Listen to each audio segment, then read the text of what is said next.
While walking in the halls, someone pushed me and said, "My sister used her husband's death to get closer to my husband, then started demanding I divorce him so she can be with him instead."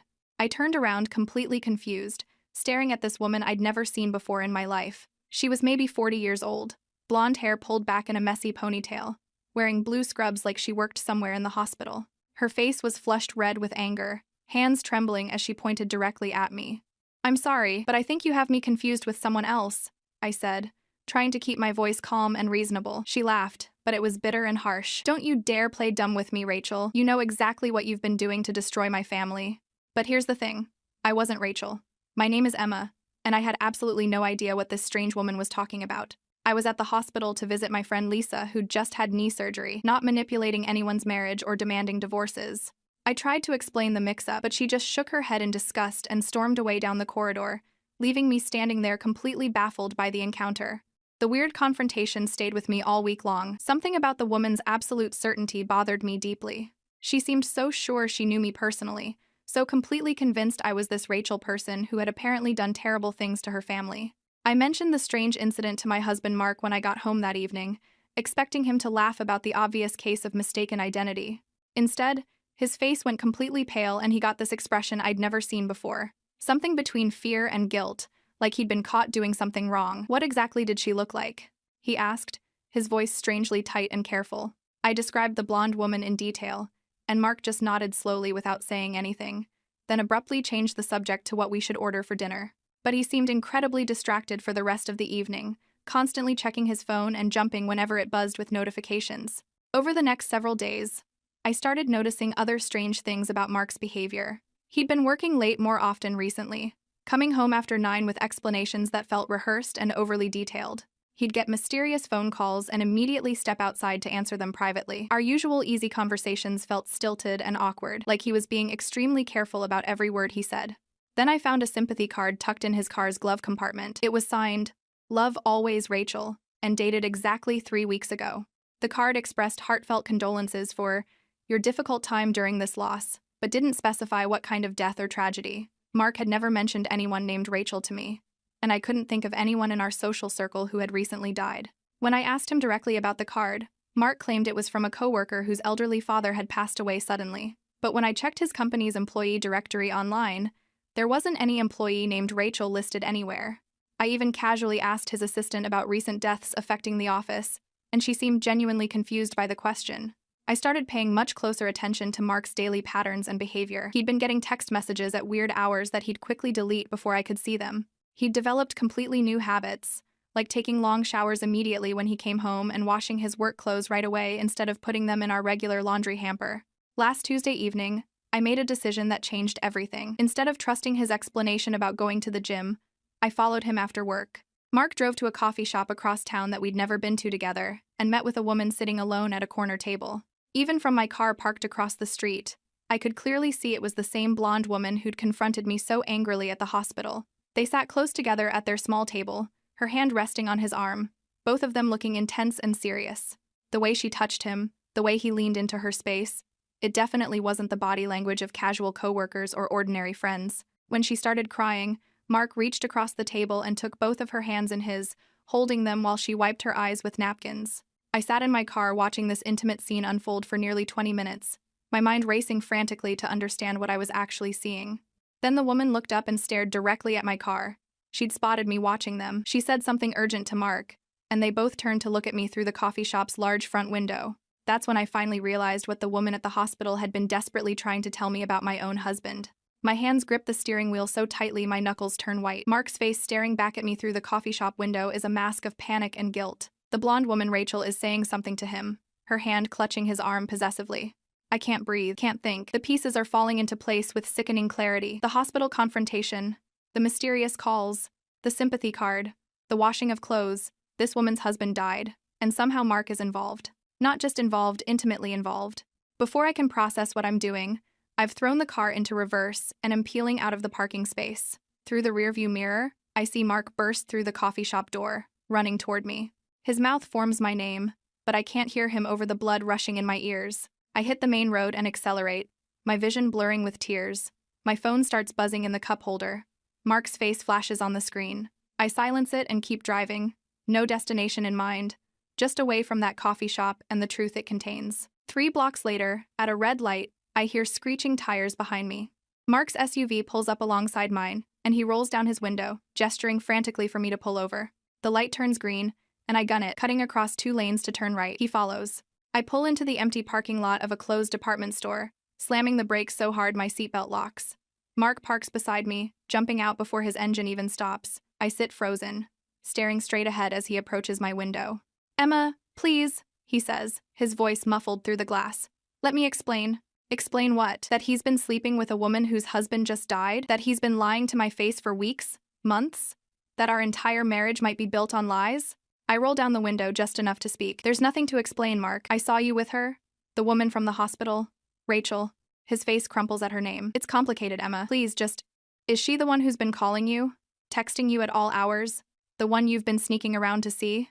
Before he can answer, another car pulls into the lot, a silver sedan that parks a few spaces away. The blonde woman from the coffee shop emerges, her face streaked with tears but her posture rigid with determination. "You need to hear both of us out," Mark pleads, glancing nervously at Rachel, approaching behind him. Something in me snaps. I throw open my car door, nearly hitting him. "Both of you? You want me to have a civilized conversation with your mistress?" Rachel flinches at the word but keeps coming. Up close, she looks exhausted, with dark circles under her eyes and a hollowness to her cheeks that speaks of grief. "I'm sorry about the hospital," she says, her voice steadier than I expected. "I thought you were my sister. You look like her from behind." "Your sister," I repeat flatly. "The one you accused of trying to steal your husband." "No," she corrects me. "I said she used her husband's death to get closer to my husband." She points at Mark. "Him." My brain stutters. "What? Mark isn't your husband."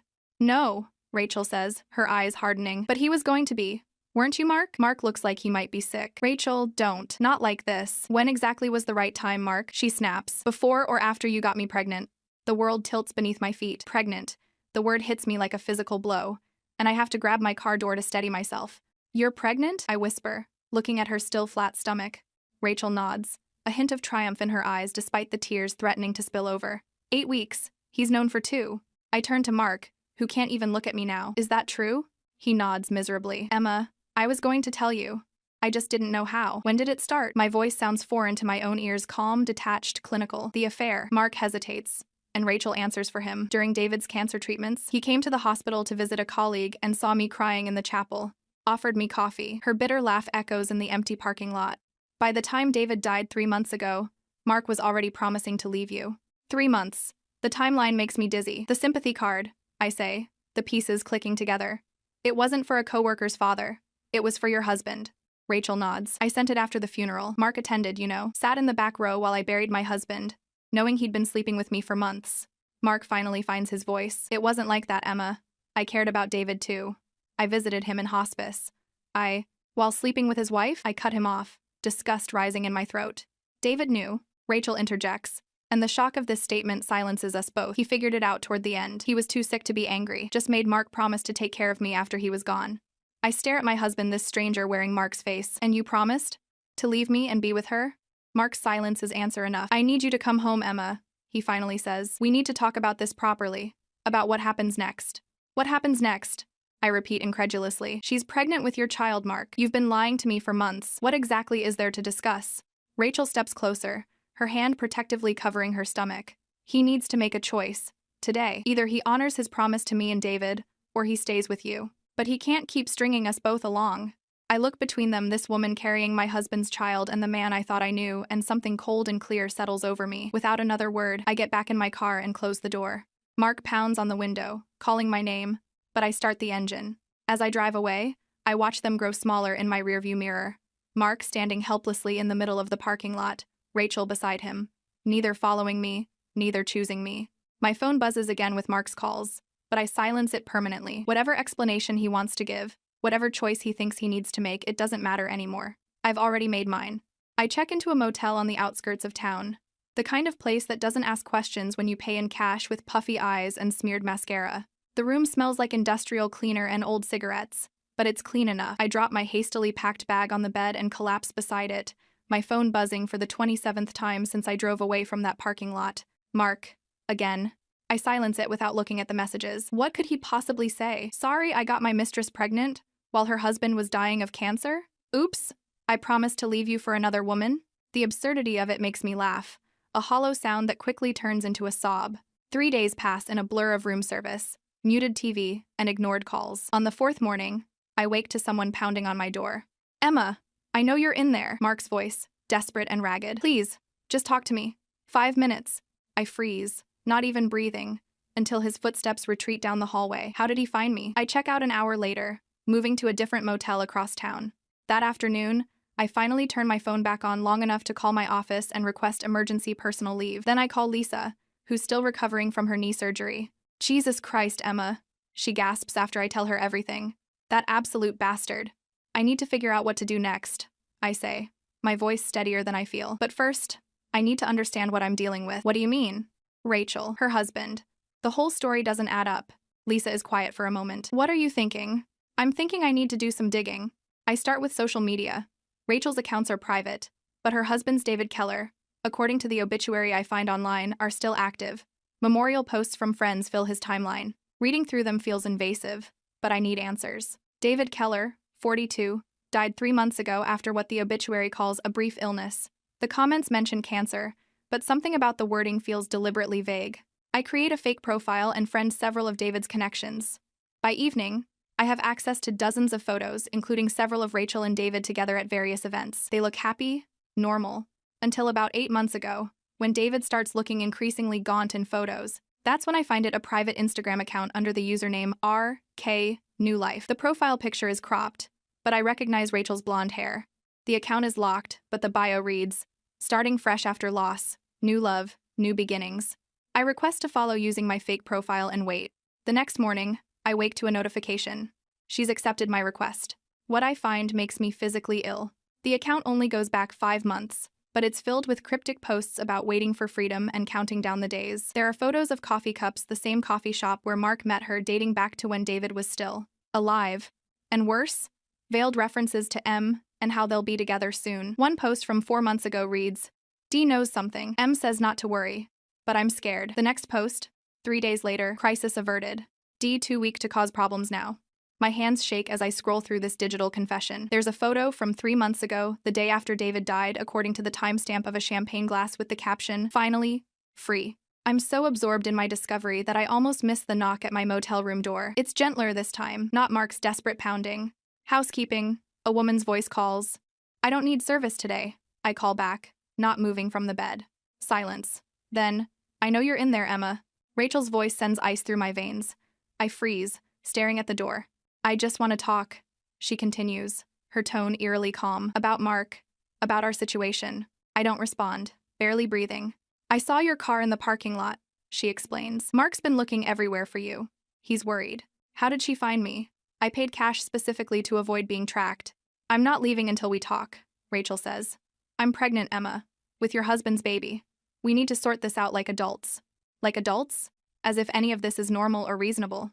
I remain silent until I hear her sigh and walk away. Through the peephole, I watch her get into her silver sedan. She doesn't drive away immediately, just sits there, staring at my door. I call Lisa again. "She found me. Rachel's here." "What? How?" "I don't know. But I can't stay here." "Come to my place," Lisa offers immediately. "No. She might follow me. I need to confront Mark first." I wait until Rachel finally leaves, then check out of the motel and drive straight to our house, my house. Mark's car isn't in the driveway, which is a small mercy. I use my key to enter, half expecting to find Rachel inside somehow, but the house is empty. I grab more clothes, my laptop, and important documents. As I'm about to leave, my phone rings a number I don't recognize. "Hello?" I answer cautiously. "Is this Emma?" A man's voice, unfamiliar. "Who's asking?" "My name is James Keller. I'm David Keller's brother." My heart stops. "I think we need to talk about my brother's death and about Rachel." "How did you get my number?" "Your husband gave it to me," he says. "When he came to David's funeral, I've been trying to reach him for weeks, but he's ghosted me. Then I saw you two on Rachel's Instagram yesterday, a photo she took of you in the parking lot. I recognized you from the funeral." "What about David's death?" I ask, my mouth dry. "The official cause was cancer complications," James says carefully, "but I've always had questions. The timing was convenient for Rachel, and for your husband." "What are you saying?" "I'm saying my brother started getting sicker much faster after Rachel began spending time with Mark. And I'm saying the police might be interested in taking another look at exactly what happened during those final days." Before I can respond, I hear a key in the front door. Mark walks in, stopping dead when he sees me standing in our living room. Emma, he breathes, relief washing over his face. Thank God. I have to go, I tell James quickly. I'll call you back. I hang up as Mark approaches me, hands outstretched. Emma, please, let me explain everything. Like how Rachel's husband knew about your affair, I ask coldly, or how suspiciously he died right after finding out. Mark's face drains of color. Who have you been talking to? James Keller, David's brother. Emma, you don't understand? Then make me understand, Mark. I snap. Explain why Rachel's been stalking me.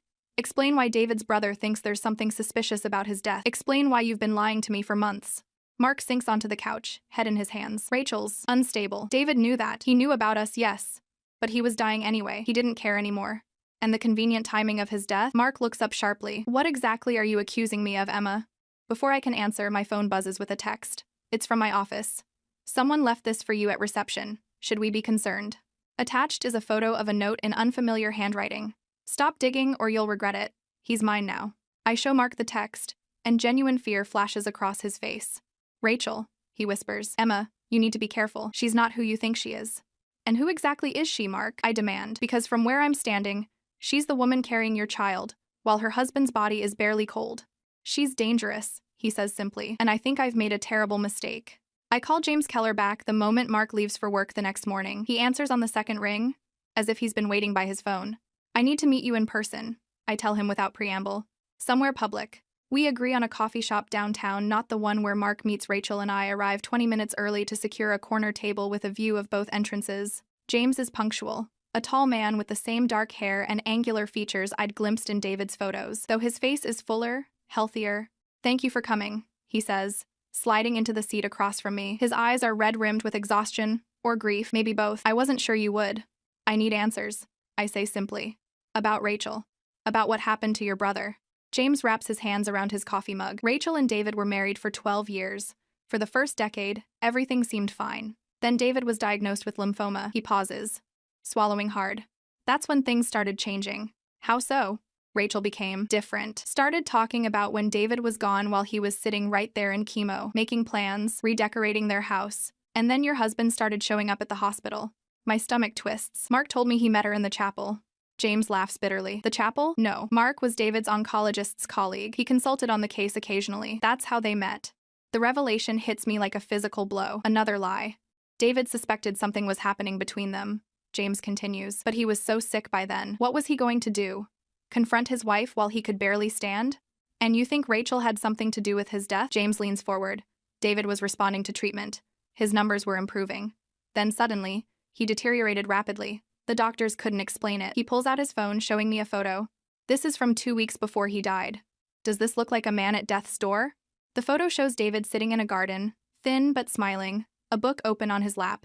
The night before he died, Rachel insisted on being alone with him, sent the hospice nurse home, said she wanted private time. James's voice cracks. The next morning, he was gone. Did you tell the police? They said there was no evidence of foul play. Cancer patients die unexpectedly all the time. His jaw tightens. But then I saw Rachel with your husband at the funeral, the way they looked at each other when they thought no one was watching. My phone buzzes with a text. It's from Lisa. Call me as soon as possible. Something happened at your house. I excuse myself and step outside to call her.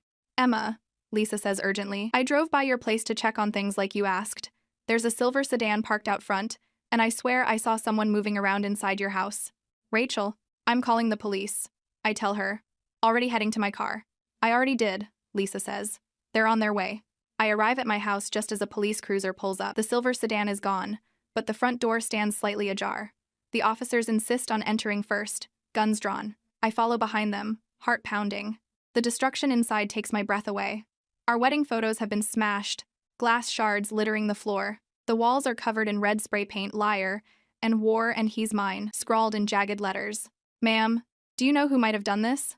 One officer asks while his partner radios for forensics. Before I can answer, my phone rings. Mark. Emma, where are you? His voice is panicked. Rachel just showed up at my office. She's threatening to hurt herself if I don't leave with her right now.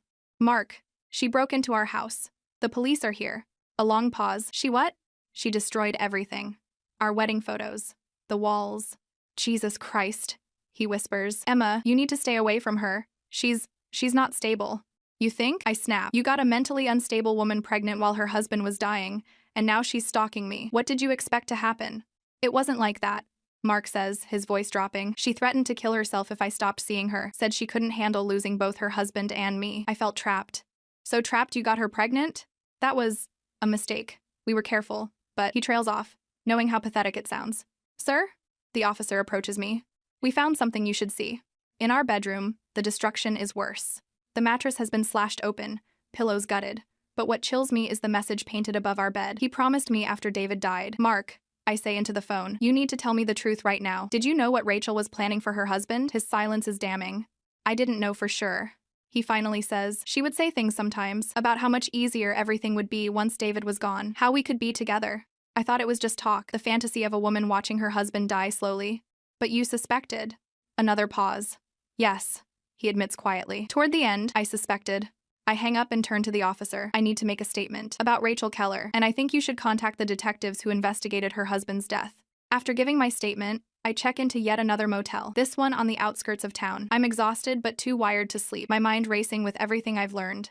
Around midnight, my phone buzzes with a text from an unknown number. I know where you are. We need to talk. Just you and me. About Mark.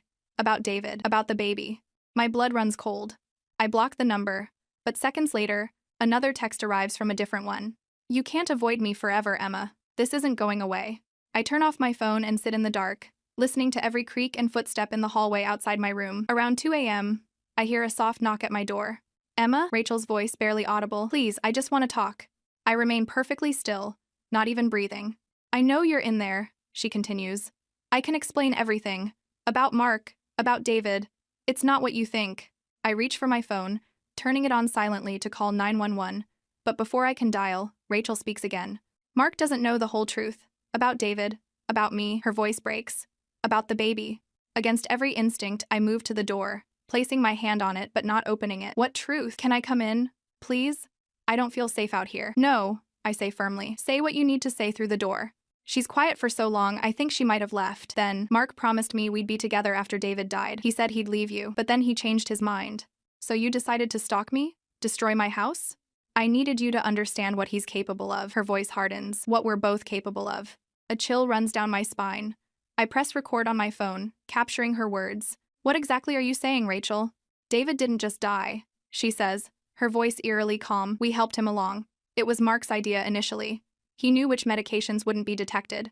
Said it would look like cancer complications. My hand trembles as I hold the phone closer to the door. You're saying you and Mark murdered your husband? Murder is such an ugly word, Rachel says. David was suffering. We ended that suffering. And Mark promised once David was gone, he'd leave you and we'd be together. But he didn't. No, she says bitterly. He got cold feet. Said he couldn't do that to you. That's when I realized I needed to make him understand what happens to people who break promises to me. Like what happened to David? She laughs, a sound that makes my skin crawl. David broke his promise too. He was supposed to die from the first round of medication, but he was stronger than we thought. It took 3 tries. I can barely breathe, recording every word. Rachel, I think you need help. I don't need help, she hisses through the door. I need Mark to honor his commitment to me and our baby. The baby you're using to manipulate him. Silence, then a soft laugh. Oh, Emma, there is no baby. There never was. But Mark doesn't know that, does he? My mind reels with this new revelation. You lied about being pregnant? I needed insurance, she says simply. A way to keep him tied to me while I figured out how to deal with you. Deal with me how? The silence that follows makes my blood run cold. Rachel, I prompt, still recording. You should have stayed away from our coffee shop, she says finally. You should have let him go. Now I have to fix this. Just like I fixed things with David. I back away from the door as her footsteps retreat down the hallway. With shaking hands, I stop the recording and immediately send it to Lisa, to James Keller, and to Detective Ramirez, who gave me his card earlier. Then I call 911, my voice steady despite the terror coursing through me. I need to report a confession to murder, I tell the dispatcher, and I think she's coming back to finish what she started. I sit in the police station, staring at the recording on Detective Ramirez's computer. Rachel's voice fills the small interview room, each word more damning than the last. David didn't just die. We helped him along. It was Mark's idea initially. Detective Ramirez pauses the playback and looks at me across the desk. This is incredibly compelling evidence, Mrs. Chen. We've already dispatched officers to bring in Rachel Keller for questioning. And Mark, I ask, my voice steadier than I feel, we'll need to speak with your husband as well, he says carefully. The recording suggests his involvement in Mr. Keller's death. I nod, numb to the reality that my husband might be an accessory to murder. The detective offers me coffee. which I accept just to have something to hold on to, something to ground me in this nightmare. We've contacted the medical examiner about exhuming David Keller's body, Ramirez continues. If there's evidence of poisoning, as Miss Keller suggested. He doesn't finish the sentence. He doesn't need to. My phone buzzes Mark again. I've been ignoring his calls since I fled the motel last night, but now I answer and put it on speaker. Emma, thank God. Where are you? Rachel's been calling me nonstop, saying crazy things. I'm at the police station, I interrupt. They're looking for Rachel, and they want to talk to you too. Silence stretches between us. What did she tell you? He finally asks, his voice hollow. Everything, Mark. About David, about how you helped her. Emma, you can't believe. She recorded it. I cut him off. I have her confession about poisoning her husband, about how it was your idea. Another long pause. I'm coming down there, he says finally. This is insane. Rachel is delusional. You know that. Do I? I ask, my voice cracking. I don't know anything anymore, Mark, except that you've been lying to me for months. Detective Ramirez signals that he wants to speak, so I tell Mark I have to go and hang up before he can respond. Mrs. Chen, we just got word. Officers have Rachel Keller in custody. 3 hours later, I sit behind a one-way mirror watching Rachel's interrogation. She looks smaller somehow, her blonde hair limp around her pale face. Gone is the confident woman who threatened me through a motel door. This Rachel looks frightened, cornered. I was upset, she's saying to Detective Ramirez. I made up that story to scare Emma, to get her to leave Mark alone. So you didn't poison your husband? Ramirez asks calmly. Rachel shakes her head vehemently. David died of lymphoma. Ask any doctor. And the baby? You told Mrs. Chen there is no baby. Rachel's hand moves protectively to her stomach. I'm 8 weeks pregnant. I have ultrasound pictures to prove it. I feel sick watching her performance. The door to the observation room opens, and James Keller steps in, nodding grimly at me. They're exhuming David tomorrow, he says quietly. Before I can respond, the door opens again, and Mark enters, stopping short when he sees me. He looks terrible, unshaven, eyes bloodshot, clothes rumpled. Emma, he says, moving toward me, but I step back. Don't. James positions himself between us. You shouldn't be here, Dr. Chen. Mark ignores him, his eyes fixed on me. Emma, please, you have to believe me. I had nothing to do with David's death. Then why did Rachel say it was your idea? Why did you lie about how you met her? Because I was ashamed. He admits, running a hand through his disheveled hair. I consulted on David's case. That's how we met. She was vulnerable, and I took advantage of that. But I swear to you, I never, ever suggested harming David. Through the glass, Rachel continues her denials. But something in her demeanor has changed. She's watching the door as if expecting someone. She's waiting for you, I realize aloud. She thinks you're going to come save her. Mark looks at the woman behind the glass, and something like disgust crosses his face. I made a terrible mistake getting involved with her. But Emma, you have to believe me, I never wanted David to die. And I never promised to leave you. But you slept with her while her husband was dying, I say flatly. You got her pregnant. Mark closes his eyes briefly. Yes. And I will regret that for the rest of my life. Detective Ramirez enters the observation room. Dr. Chen, we'd like to ask you some questions about your relationship with Rachel Keller and your knowledge of David Keller's medical treatment. Mark nods, resigned. Of course. As he follows the detective out, he pauses beside me. I love you, Emma. I know I don't deserve forgiveness, but please, don't decide anything until the truth comes out. 1 week later, I sit across from my lawyer as she slides divorce papers toward me. Everything's in order, she says. Given the circumstances, we've requested an expedited process. The circumstances she refers to are splashed across every local news outlet. Widow arrested for husband's murder. The toxicology report from David's exhumed body showed lethal levels of a drug typically used to treat heart arrhythmias, a drug that wouldn't be detected unless specifically tested for. Rachel's arrest made national news, especially after investigators found a journal hidden in her bedroom detailing her plan to eliminate David and start a new life with Mark. The journal entries corroborated what she told me through that motel door, except for one critical detail. Mark wasn't involved. In fact, the journal revealed her frustration that Mark refused to discuss David's illness with her, citing ethical boundaries. She wrote about stealing prescription pads from his office, about researching which drugs would mimic natural death. The police cleared Mark of any involvement in David's murder. The affair was damning enough in the court of public opinion, but legally, he was innocent. It doesn't matter. Some betrayals can't be forgiven. I sign the divorce papers without hesitation, ignoring the tremor in my hand. He's been calling, my lawyer says carefully, asking if you'll meet with him. No, I say firmly. We have nothing to discuss. As I leave her office, my phone buzzes with a text from Lisa. How did it go? It's done, I reply, just waiting for his signature. Mark has been staying with a colleague since Rachel's arrest. Our house, my house now, is still being repaired after Rachel's destruction. The walls have been repainted, the glass cleaned up, but I can't bring myself to hang new photos. The empty hooks are a reminder of everything that's been lost. 6 months later, I stand in the courtroom as Rachel Keller is sentenced to life in prison for first-degree murder. The evidence against her was overwhelming: the journal, the toxicology report, and finally, a confession when she realized Mark wasn't coming to her rescue. James Keller nods at me as I slip out before the media frenzy begins. Outside, the autumn air is crisp, carrying the scent of fallen leaves. I pull my coat tighter and head toward my car. Emma, I freeze at the sound of Mark's voice. He stands a few feet away, looking better than the last time I saw him, but still carrying the weight of everything that's happened. I just wanted to say thank you, he says quietly, for your testimony, for helping bring justice for David. I nod stiffly. I didn't do it for you. I know, he hesitates. I signed the papers. They should be with your lawyer now. Relief and sadness wash over me in equal measure. Good. Emma, don't. I cut him off. Please don't say you're sorry again. I can't hear it anymore. He nods, understanding. Are you okay? The question catches me off guard with its simplicity. Am I okay after everything that's happened? I'm getting there, I answer honestly. I start my new job next week. New city, new beginning. I'm glad, he says, and I believe him. You deserve happiness, Emma. We stand in silence for a moment, the space between us filled with all the things we once were to each other.